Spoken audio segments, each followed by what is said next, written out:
Now, one of the most pressing issues facing the new government is NHS waiting lists, and they have grown yet again. Some 7.6 million treatments and procedures were waiting to be carried out at the end of May, relating to almost 6.4 million patients. Our health correspondent Ashish Joshi reports. Simon, surgeon.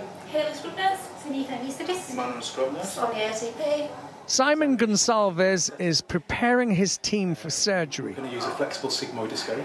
First on his list this morning is a 55-year-old male rectal cancer survivor. We're looking to go on to improve his quality of life by reversing his stoma. The NHS waiting list in England has grown again, and this is exactly the sort of life-changing procedure that patients are having to endure lengthy waits for. It's very important to patients. What we're trying to do is to ensure that this gentleman can then go on to live a normal life after his rectal cancer treatment, after surviving his rectal cancer treatment. Are you happy that you understand what we're doing today? Everything, yeah. Diane knows just how important early intervention is. Her breast cancer was found in June and removed just weeks later. I've heard horror stories and listened to other people, but this is my first experience of an operation. It's literally been so quick. I haven't had time in between to even think or worry too much. Calderdale and Huddersfield NHS Foundation Trust has turned one of the longest waiting lists in the country into one of the shortest. And one of the ways it's managed this is by incentivising theatre staff to work at weekends. The Health Secretary wants to repeat the success that this trust has had with reducing its waiting list across the NHS. But the challenge is huge.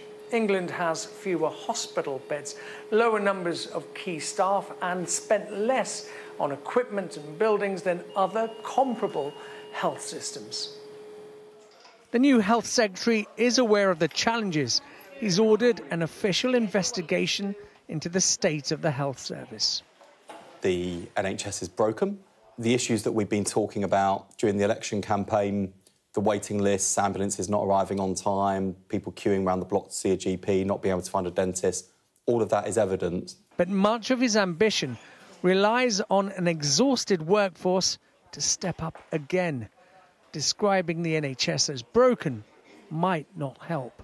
When the Health Secretary says the NHS is broken or wrecked, is that useful language for you? What I see on a day-to-day basis is that we provide some really excellent services for patients, and we get feedback that tells us as much. There is a challenge with morale, but I think it's about focusing on how we can create safe work environments.